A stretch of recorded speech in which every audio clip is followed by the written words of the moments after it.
Una información muy importante.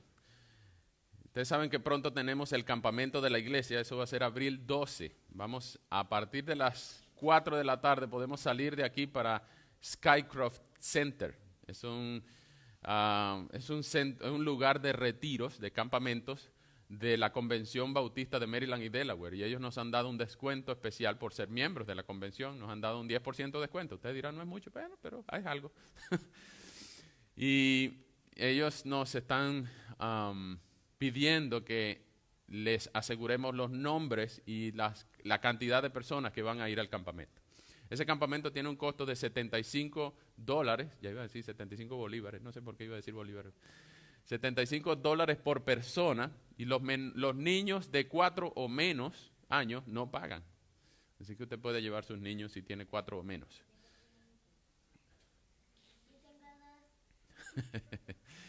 Entonces, quisiéramos que todos los que estén seguros que van, al menos se anoten en una lista que va a tener Cristi y Alan, si me ayudan por favor a tener una lista de todos los que van, porque necesitamos tener sus nombres ya listos a partir de hoy. No necesariamente tienen que dar el dinero hoy, pero si están seguros que van, por favor, déjenoslo saber, porque tenemos que entregar esa lista al campamento. Si usted no está seguro de ir, al menos tiene dudas, ok, cuando tenga seguridad nos dice si va o no va. Pero por favor, no deje de ir si es por dinero. No deje de ir si es dinero que no tiene. Porque tenemos algunos donantes que están dando algunas becas para que algunos puedan ir. Y eso nos ayuda. No es mucho lo que tenemos, pero también podemos ayudar con la mitad al menos de lo que, si usted quiere ir y no lo tiene completo, tiene solamente 40, bueno, díganoslo también, que no deje de ir por falta de dinero. ¿Está bien? Pero por favor anótense en la lista con Cristi y Alan, y así esta tarde tenemos la lista al menos bastante completa de los que van a ir. Vamos a tratar el tema de la oración. ¿Cuáles son todos los ingredientes básicos de la oración?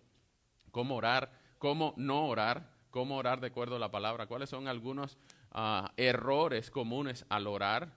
¿Cuáles son algunas afectaciones que ha sufrido la iglesia cristiana por la nueva era que está afectando a la iglesia de hoy? Hay un montón de cosas respecto a la oración. Vamos a orar, vamos a divertirnos, vamos a jugar, vamos a hablar, vamos a dormir juntos los varones, y las hembras van a dormir juntas. Que el que ronque, ronca, y el que no ronque, bueno, que se lleve sus tapones. Pero vamos a divertirnos mucho, así que les animo a todos a asistir a este campamento. Va a ser viernes 12 de abril, vamos a dormir la noche del viernes y nos venimos después del almuerzo el sábado 13. Les animo a ir, nos gustaría verles a todos allá. Bien, como saben, hemos estado estudiando la Biblia de manera panorámica. Ya llevamos casi 2 meses y medio ya. Y hemos visto ya el Génesis completo y parte del Éxodo, una cuarta parte del Éxodo. Y ha sido una bendición aprender los inicios de la humanidad y del pueblo escogido de Dios. Hoy vamos a ver un resumen del Génesis, de los 50 capítulos. Vamos a tratar de hacerlo en 40 minutos. Y esos 50 capítulos pueden ser resumidos en 2 pedazos de 4 partes cada uno. Lo primero son 4 grandes eventos. 4 grandes eventos, ya se los voy a decir. Y lo segundo son 4 grandes personajes. Repito, lo primero son 4 grandes eventos y lo segundo son 4 grandes personajes. Estos eventos son, el primer gran evento es la creación, el segundo gran evento es la caída, el tercer gran evento es el diluvio y el cuarto gran evento es la dispersión. Repito, creación, caída, diluvio, dispersión. Creación, caída, diluvio, dispersión.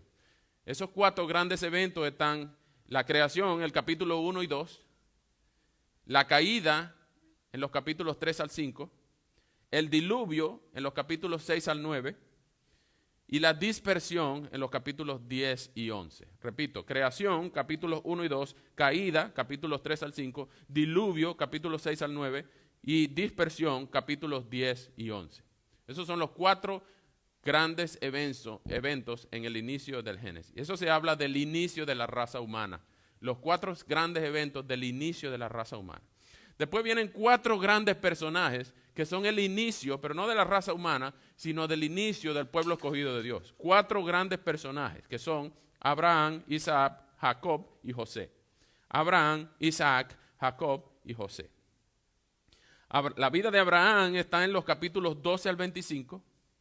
La vida de Isaac está entre los capítulos 26 y 27.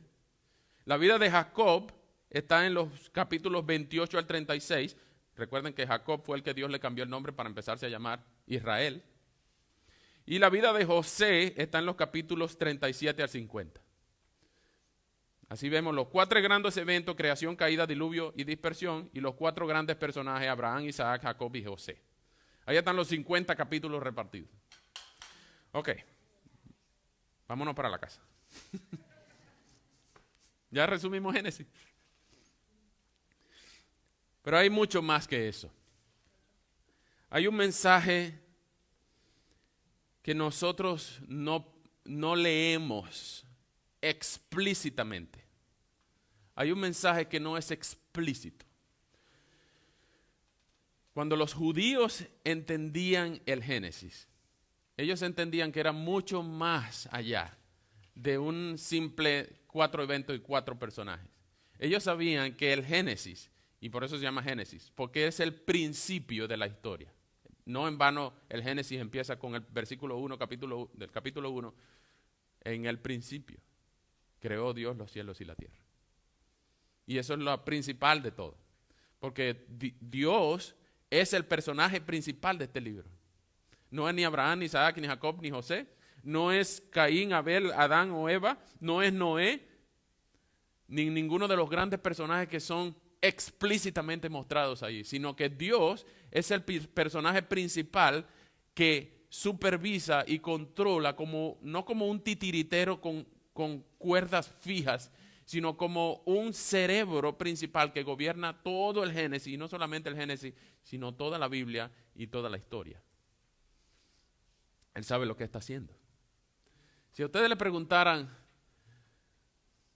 y esto va para todos, porque vivimos en una sociedad que está cada vez más corrupta. Si ustedes le preguntaran, ¿tú crees que Jesucristo existió? Es decir, que fue una figura histórica, una persona de carne y hueso. Ustedes se van a encontrar en las universidades personas que piensan que Jesús es una fábula, que Jesús es una construcción social, que la figura de Jesús no es un personaje histórico, sino que es un invento. Y seguramente ustedes se habrán encontrado gente así. Ustedes, les pregunto, ¿ustedes creen que Jesús existió, que es una figura histórica? Pues eso es indudable, porque estamos viviendo en el año 2019 después de Cristo. Es indudable que Jesús existió y dividió la historia. Bien, sin embargo, en la academia, en el mundo de la academia, ya no se habla de antes de Cristo, después de Cristo. Ustedes estarán en círculos de conocimiento o en círculos incluso que quieren globalizar la historia y la prehistoria, y ya no hablan de antes de Cristo y después de Cristo, sino hablan de la era común o de antes de la era común. Entiéndase, CE o BCE, que es antes de la era común. ¿Por qué? Porque entienden que antes de Cristo hubo otra historia. Y ellos quieren sacar a Jesús de la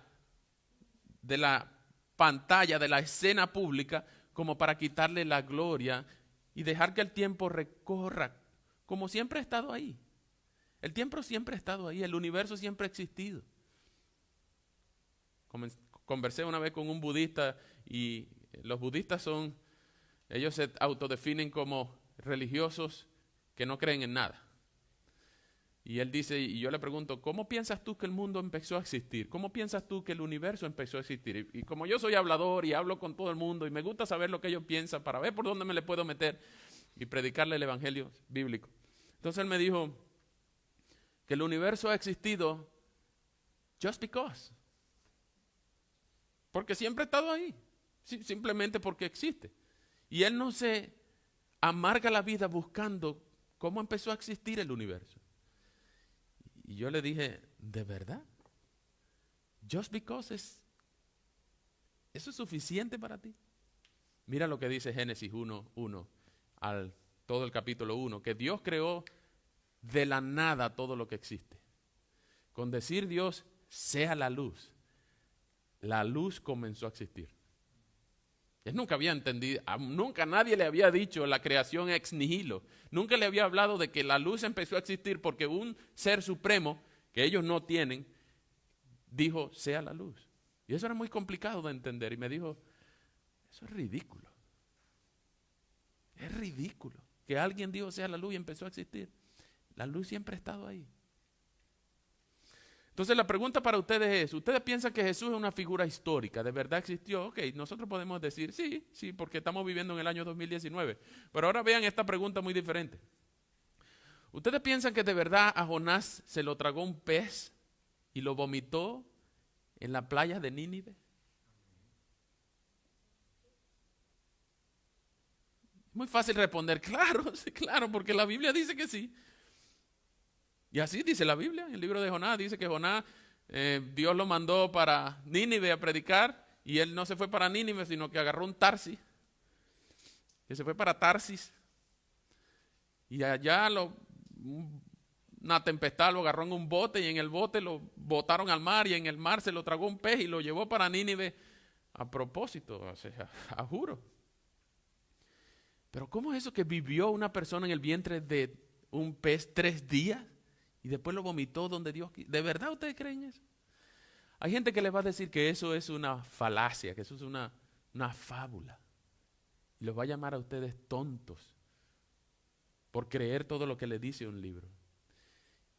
Hay una pregunta aún más complicada. ¿De verdad ustedes piensan que existió Adán y Eva?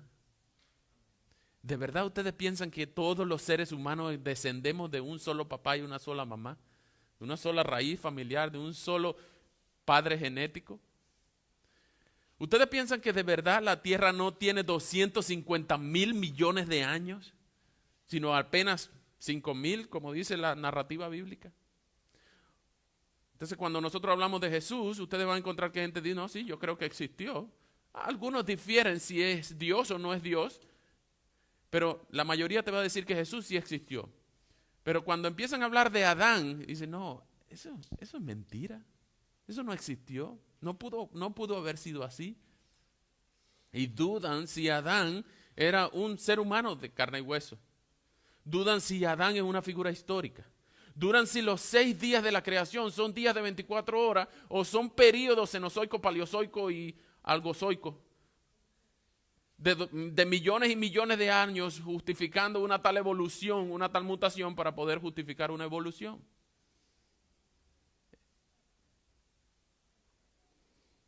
Cuando nosotros nos pregunten si tú crees eso, nosotros debemos responder con un absoluto sí, yo creo eso. Y la única razón por la que yo creo eso es porque la Biblia lo dice.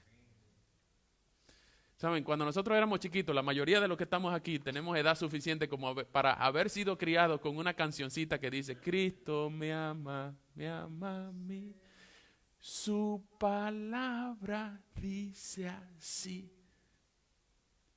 Y nosotros sabemos que Jesús nos ama porque su palabra dice así. Nosotros sabemos que a Jonás se lo tragó un pez porque su palabra dice así. Nosotros sabemos que Jesús vino, murió y resucitó porque su palabra dice así. Nosotros podemos saber que Adán y Eva eran figuras históricas porque su palabra dice así. Y saben, hoy en día la academia está atacando fuertemente a la credibilidad de la iglesia. Y está poniendo en duda muchísimas de las convicciones, incluso morales de la iglesia. Ahorita es muy difícil vivir en la sociedad y llamar pecado a lo que la Biblia llama pecado y se condena como pecado.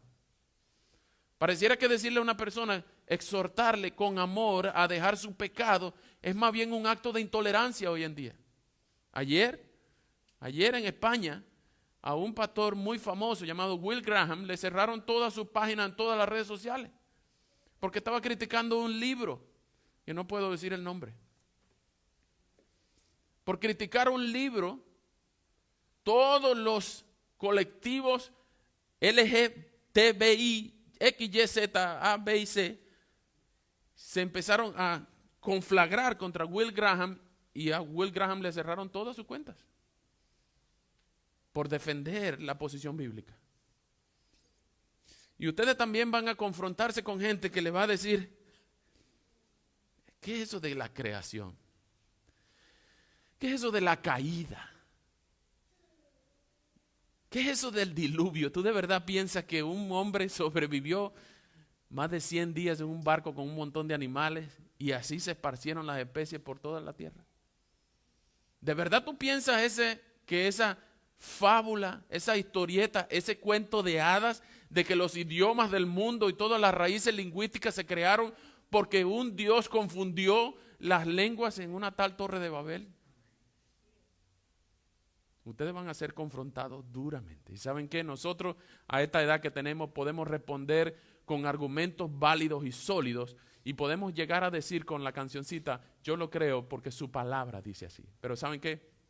Nuestros hijos y nuestros nietos y los que vienen después, en 50 años, estarán bajo un ataque recio del mundo y sus corrientes doctrinales, donde ellos no van a poder saber qué hacer ni cómo defenderse, porque una cancioncita no va a ser suficiente para defenderse. Así que si nosotros no entrenamos a la generación venidera, no les decimos, yo creo porque la palabra lo dice. Y la palabra es una muestra de la perfección de Dios. La palabra es una muestra de la inerrancia de Dios, de la santidad de Dios. La Biblia es un reflejo del carácter de Dios, tanto como su iglesia. Y nosotros no podemos dudar al decir, si tú quieres demostrarlo, la carga de la prueba está en tus manos.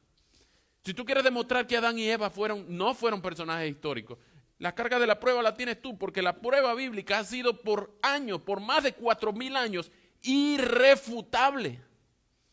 La Biblia demuestra eventos que aún a la ciencia le eran ocultos hasta después de la era medieval. Job ya sabía que la tierra colgaba de la nada. Isaías sabía que la tierra era redonda. Y hay muchos eventos. A Job se le fue revelado el ciclo del agua.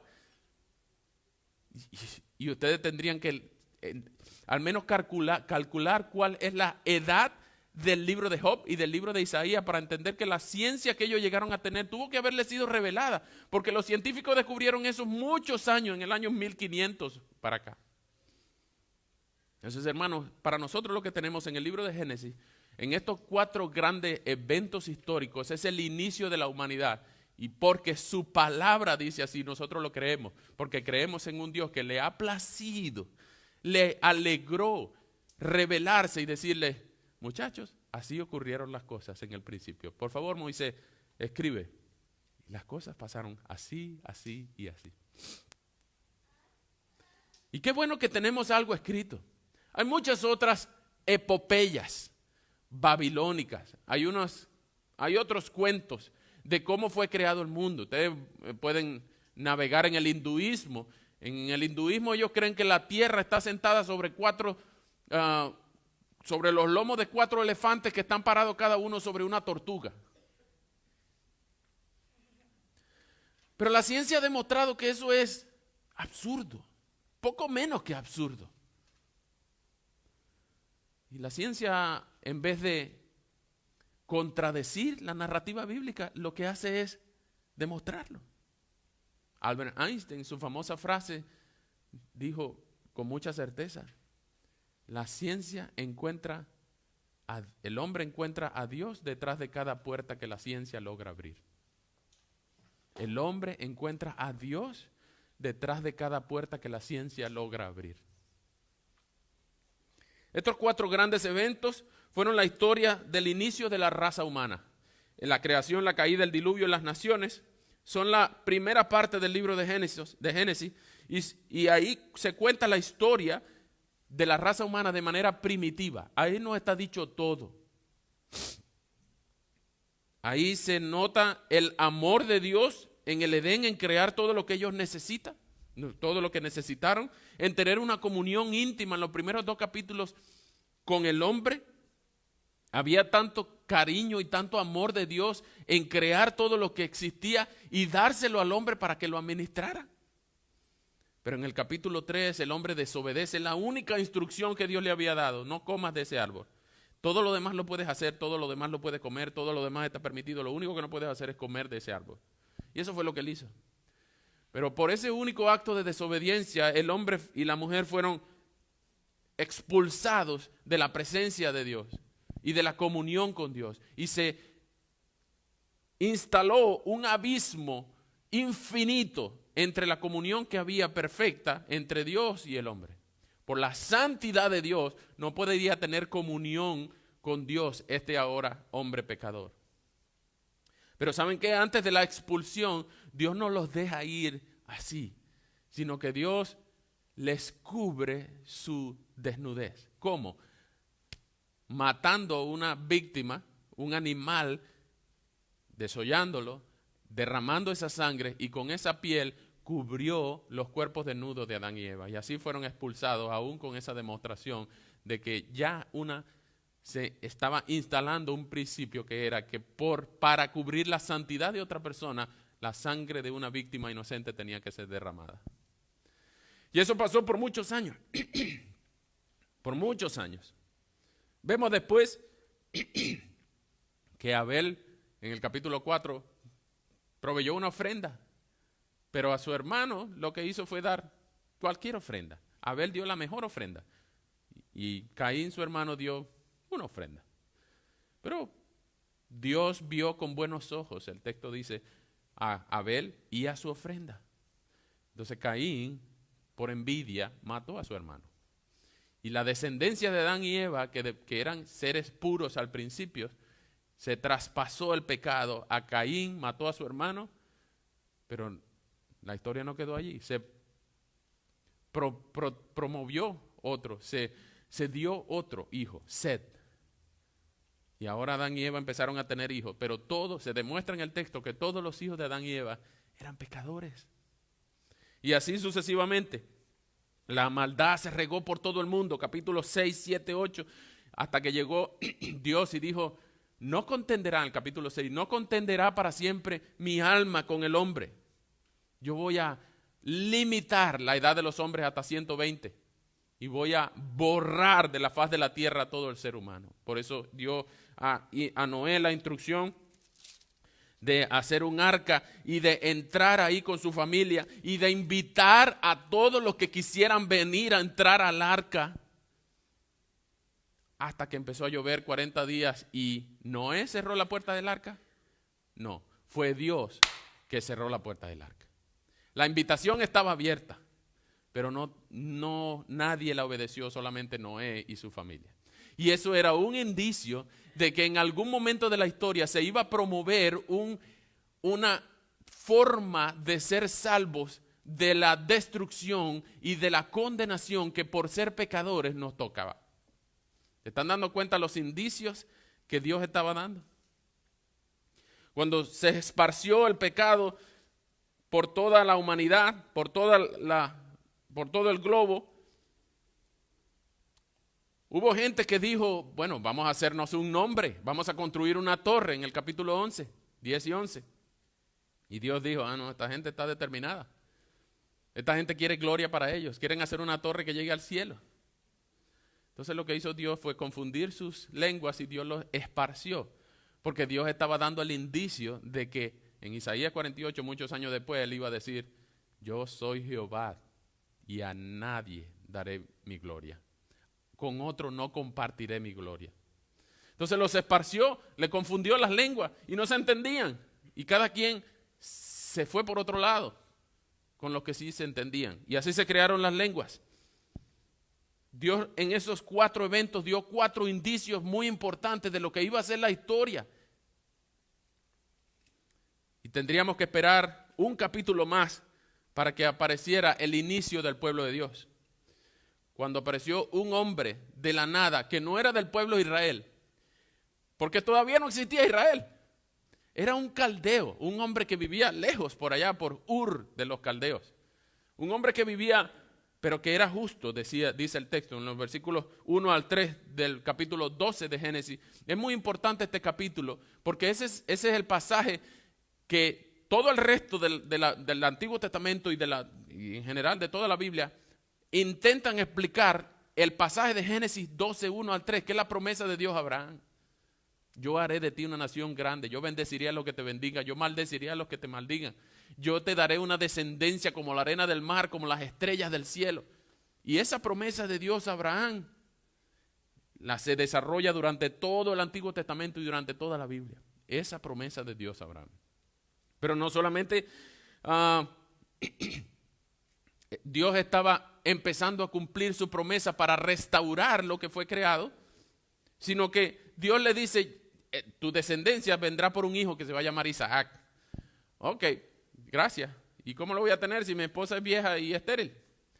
Tranquilo, yo sé lo que hago. Cuando Dios le da este hijo a Abraham, le dice, sacrifícalo.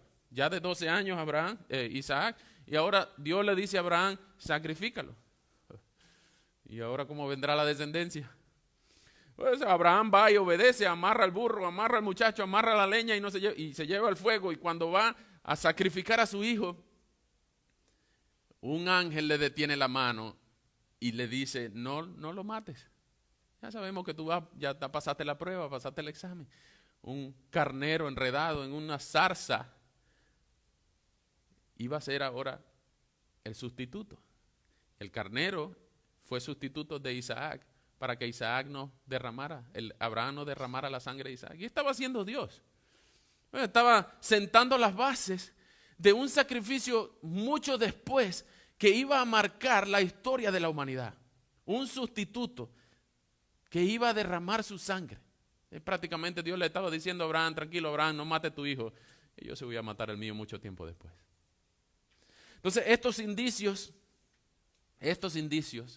marcan la escena en todo Génesis para que los judíos entendieran que iba a venir uno, que iba a cumplir todas las características de lo que le fue prometido a Eva y a la serpiente, uno que aplastaría la cabeza de la serpiente y uno que la serpiente le mordería en el talón, pero que él iba a aplastar su cabeza para siempre.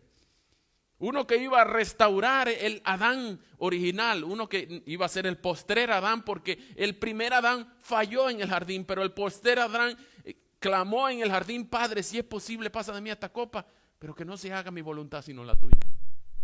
Uno que sea el perfecto, que sea la perfecta arca, que es capaz de ser predicado a todos y que con el evangelio pueda ser promovido a todas las naciones y que toda la invitación esté lista para todos y que todos los que quieran montarse en esta arca del Nuevo Testamento que es Cristo, todos puedan hacerlo, todos puedan creer en Él. Pero solo los que crean en Él, cuando la puerta se cierre, van a poder ser salvos de la condenación que nos toca. Pero no solamente uno que sea el arca del Nuevo Testamento, sino que en vez de las naciones dispersarse porque no se entendían, en Apocalipsis habla de un trono en el cual estaba uno que era como un cordero inmolado y alrededor de ese trono estaban cantando santo, santo, santo, digno eres Señor y Dios nuestro de recibir la gloria, el honor y el poder. Y había toda lengua, toda tribu, toda raza y toda nación adorando al cordero. En vez de ser dispersados, el cordero los iba ahora a recoger. Pero no solamente uno que iba a recoger las naciones, sino que uno que iba a ser mejor y perfecto, más perfecto que Abraham, más perfecto que el hijo amado Isaac, más perfecto que Jacob, más perfecto que José. Estos 4 eventos y 4 personajes lo que hacen es apuntar todos sus reflectores hacia uno que iba a venir y uno que iba a hacer toda la creación de Génesis 1:2, que la iba a poner otra vez como debía haber sido desde el principio. Nosotros vemos en los capítulos 1 al 11 de Génesis, vemos el inicio de la raza humana. Del 12 al 50 vemos el inicio del pueblo. Y Dios le prometió a Abraham, te voy a dar una descendencia incontable. Te voy a dar una descendencia como la arena del mar, como las estrellas del cielo, que no podrán contar. Pero en el 15:13 de Génesis, Dios le dice, pero ellos tendrán que pasar esclavitud por 400 años en una tierra extraña. Y en su momento Abraham no lo entendió, porque ni siquiera había nacido Jacob. ¿Qué significa esto de esclavitud en tierra extraña? 400 años. Bueno, cierto es que Abraham tuvo a Ismael, después a Isaac. La bendición viene por Isaac porque es el hijo de Sara. Después Isaac tuvo a Esaú y a Jacob. Y Jacob lo engañó y Isaac le dio la bendición al menor en vez de dársela al mayor para que se cumpliera la profecía que dice en Romanos 9, que dice que el mayor servirá al menor. Y así Jacob, en un evento muy importante en los capítulos 30 y 31, pelea con Dios y Dios le cambia el nombre.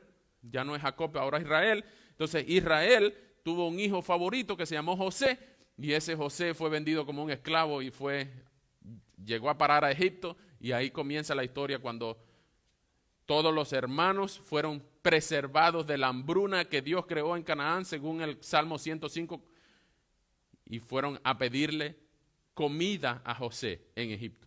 Allá hay una novela, historia bien bonita, cómo se revela José a sus hermanos. José era un personaje muy especial. Nunca se dice que él hizo algo malo. Lo que sí se dice 3 veces es que Dios estaba con él. Y podemos ver en la vida de José, específicamente en los capítulos 37 al 50, podemos ver un patrón de humillación y exaltación. José fue vendido como esclavo, fue humillado, fue golpeado, fue traicionado, fue puesto en la cárcel y allá en la cárcel fue olvidado por 2 años. Pero después, cuando se le revela el sueño del faraón, el sueño del del copero, y José sale de la cárcel y es puesto como virrey de Egipto. Esa escena del patrón de humillación y exaltación de José, los judíos lo entendían como que iba a venir alguien que tenía que encarnarse, un cordero, uno perfecto. La bendición a Judá en el capítulo 49 de Génesis, la bendición a Judá le dice que iba a venir uno que se llama Silo, que siempre va a estar en el trono, que siempre va a permanecer y que nunca va a ser traicionado. Esa humillación de José y luego su exaltación al trono de Egipto, porque solo Faraón estaba por encima de él, a los judíos no les significa nada. Pero para los cristianos no podemos leer la historia de José sin entender que Filipenses 2 dice que Jesús, siendo en forma de Dios, no escatimó el ser igual a Dios como cosa que aferrarse, sino que se humilló a sí mismo y se despojó. Y estando en la condición de hombre, se despojó y así se hizo obediente y murió en una muerte de cruz. Pero no solamente eso, sino que Dios lo exaltó y le dio un nombre que es sobre todo nombre, para que ante el nombre de Jesús toda rodilla se doble y toda lengua confiese que Jesús es el Señor. Ese patrón de humillación y exaltación se ve en la vida de José, pero también se ve en la vida de Cristo. Cada vez que ustedes hablen con un judío, díganle, ¿tú te acuerdas de la historia de Safnaf Panea en Egipto? ¿Te acuerdas de la historia de José? Esa es la historia que nosotros vemos en Cristo en Filipenses 2. Y ellos se impresionarán, porque ellos entienden el significado de un patrón de humillación y exaltación. Pero no solamente eso, sino que también hay un personaje muy importante que es después, muchos años, el libro de Hebreos rescata a Melquisedec, el sumo sacerdote, capítulo 14 de Génesis, específicamente los versículos 15 al 18. Este Melquisedec es una figura enigmática. Algunos piensan que ni siquiera existió, porque dicen en otro lado que él no tenía ni descendencia, ni ascendencia. Melquisedec fue conocido por ser rey y sacerdote de Salem, y no hay otra figura en la Biblia que haya sido rey y sacerdote, solo Cristo. Él llegó a ser el sumo sacerdote, según Hebreo, del orden de Melquisedec. Por lo tanto, a nosotros nos conviene ese sumo sacerdote. Jesús es nuestro sumo sacerdote que viene a interceder ante Dios por nuestro pecado. Por nuestro pecado nosotros no podemos estar ante Dios, porque Dios no acepta comunión con el pecado, con seres pecadores. Pero necesitamos un sacerdote, un intercesor. Esa es la importancia y la figura, lo clave de la figura. ¿Se acuerdan cuando Jesús murió, aquel terremoto, aquella oscuridad? Pero que en medio de la muerte de Jesús, la cortina, el velo que había en el lugar santísimo, se partió en dos. ¿Se acuerdan de esa figura cuando el velo se partió en dos?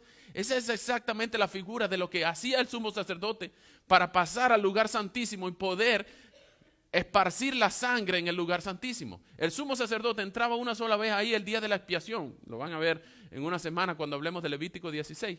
El día de la expiación, se llama el día de Yom Kippur, es donde el sacerdote agarraba 2 carneros y uno de ellos ponía los pecados del pueblo y el otro lo liberaba. Pero ese que ponían los pecados del pueblo lo mataban y con esa sangre la regaban por todos lados ahí. Pero esa figura del sumo sacerdote es la que Jesús representa, la del orden de Melquisedec, porque Jesús no solamente es sacerdote, sino que es rey. Jesús es rey. Y por esa figura, es que en Génesis es que los judíos entienden que el Mesías iba a ser uno que iba a ser rey, uno que iba a ser profeta y uno que iba a ser sacerdote. Los 3 del ministerio mesiánico. Así que vemos en Génesis, en más de 2300 años de historia que duró el Génesis, vemos que en el principio Dios diseñó las cosas perfectas, pero que el hombre las dañó por su conducta. Pero Dios no se conformó con eso, sino que los expulsó y prometió enviar a uno que iba a restaurarla. La creación va a ser restaurada. En estos días estamos empezando la primavera y están bonitos los árboles. ¿Ustedes disfrutan las flores? ¿Disfrutan los olores? Algunos no disfrutan el polen, pero ok. Y ahí en nuestra ciudad ahorita está alborotada porque hay un festival de los cherry blossoms. Hay gente por todas las esquinas para ver los arbolitos que solamente florecen una semana. Vayan a verlas rápido porque se acaban. La primera vez que Maribí y yo íbamos a verla, no, vamos la semana que viene. Cuando fuimos no había ni una hojita. Pero la primavera lo que hace es recordar que la creación se restaura una vez al año. Cuando viene el otoño, todo se muere, todas las hojas se caen, todo se empieza a soplar y se acaba, todas las ramas se caen. Y cuando llega el invierno y empieza a llover y empieza la nieve, todo queda así como muerto, paralizado por 3 meses. Bueno, este invierno pasado fue como de 6 meses. Pero cuando llega la primavera otra vez florece todo. Y florece todo. Esa es la historia de la Biblia. Cuando Dios creó todo resplandeciente y bonito como si fuera verano. Un sol que alegraba la vida. Pero el hombre falló y desobedeció y el otoño cubrió toda la caída y dañó toda la creación. El pecado infectó a la creación y no solamente el hombre, sino también toda la creación fue afectada por el pecado. Y es lo que dice el libro de Génesis, el capítulo 3. Y todos los males que estamos viviendo es por causa de estar en el invierno espiritual, en la sequía y en las condiciones de infertilidad que la creación, dice en el texto bíblico, gime. La creación gime la manifestación de los hijos de Dios. Pero fue prometido un día. Cuando Jesús nació de la Virgen María, Él nació. Y nació como un niño muy vulnerable. Muy vulnerable. Se hizo como uno de nosotros, como naciste tú, como nací yo, chiquito, muy vulnerable.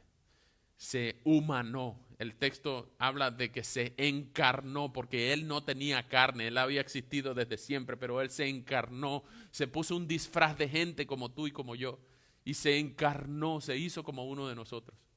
Y Él nació de la Virgen y vivió una vida perfecta. Como todo niño, se le perdió una vez a su papá y a su mamá. Pero no solamente eso, sino que creció en estatura y sabiduría. Y cuando tuvo 30 años, lo enseñaba a los maestros de la ley. Porque Él le había hecho la ley. Él la había dictado. Y cuando tuvo edad, seleccionó a 12. Y esos 12 los entrenó, los capacitó. Pasó 3 años con ellos y llegó un momento que fue exactamente la Pascua. Y les dijo, muchachos, yo me tengo que ir. Pero es bueno que yo me vaya, porque si yo no me voy, no le mando el consolador. Y ustedes se imaginan los discípulos, ¿qué está hablando él? Yo tengo que morir, voy a ser entregado, me van a matar, me van a traicionar. Pero, ¿de qué está hablando él? Y si me van a entregar y me van a matar, pero no se preocupen, yo voy a resucitar. ¿Pero de qué está hablando él? Yo no entendía nada. Cuando Jesús resucita, es que ellos entienden todo. A esto él se refería con destruir el templo y 3 días después lo iba a restaurar. A esto se refería a él cuando volvió a la vida y resucitó.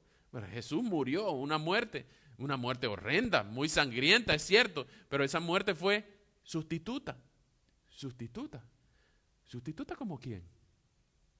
Sustituto como el animal que mató Dios para cubrir a Adán y Eva. Sustituto como el carnero que Abraham sacrificó en vez de Isaac. Sustituto como aquella arca que era segura para que todos lo pudieran salvar. Sustituto para aquellos que iban a ser ahora, en vez de dispersados, iban a ser traídos al trono del Cordero. Y sustituto para que nadie más tuviera que pasar esclavitud. Jesús, con su muerte sustituta, ofrece salvación a todos los que quieran creer, arrepintiéndose de su pecado, y todos los que quieran venir a Él en arrepentimiento y fe. Y todavía la puerta del arca, que es Cristo, está abierta. Amén. Si tú crees, si tú vienes a Él, si tú te sometes al señorío amoroso de Cristo, Él promete salvación y vida eterna, ser tu sustituto por la eternidad. Y todo lo que le fue dado a Adán y Eva y que ellos rechazaron será dado a ti por los méritos de Cristo. Si tú crees y te arrepientes de tu pecado, los efectos de la caída que Adán y Eva provocaron ya no serán contados para ti, sino que en el cielo y por la eternidad tú podrás tener la misma comunión que tenía Dios con Adán y Eva en el Edén. Si tú crees en Cristo y te arrepientes de tus pecados, ya no habrá diluvio que pueda acabar con tu vida. Ya no habrá problemas, porque en vez de ser arrastrado por las aguas del diluvio, tú podrás ser contado entre los miles y millones que podrán estar al lado del Cordero. En vez de ser dispersados, ahora van a ser traídos a Él.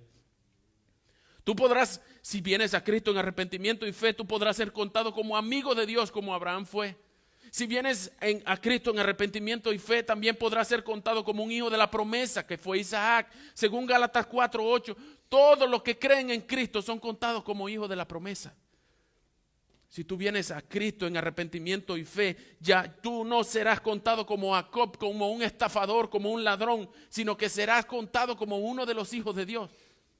Si vienes a Cristo en arrepentimiento y fe, Dios te va a amar tanto como Jacob amó a José.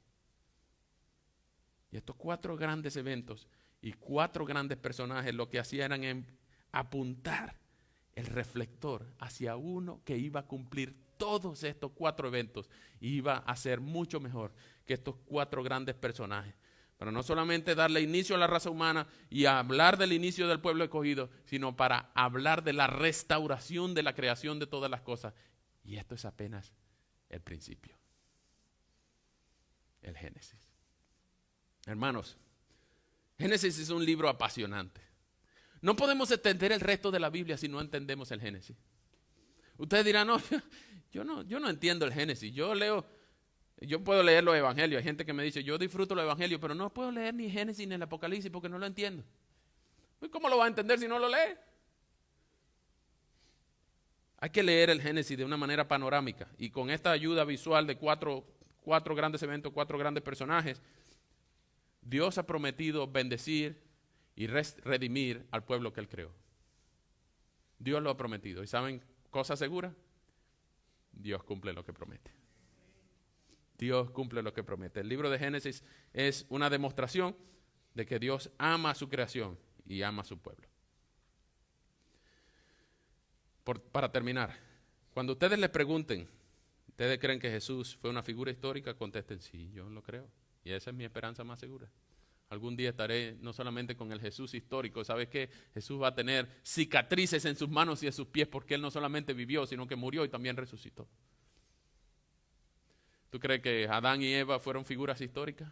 Sí, fueron personajes históricos. ¿Y sabes qué? No sabemos si nos vamos a encontrar a Adán y Eva en el cielo. Es muy probable. La Biblia no lo dice ni que sí ni que no. Lo que sí sabemos es que vamos a encontrar a uno que fue el postrer Adán. Vamos a encontrar a un cordero como inmolado, dice el Apocalipsis, y ángeles alrededor del trono. Y millares y millares de gente cantando: grande, grande, digno. Señor, digno eres de recibir la gloria, el honor, la gloria y el poder, porque tú fuiste inmolado y tú redimiste para ti toda lengua, tribu y nación. ¿Tú estarás allí? Vamos a orar.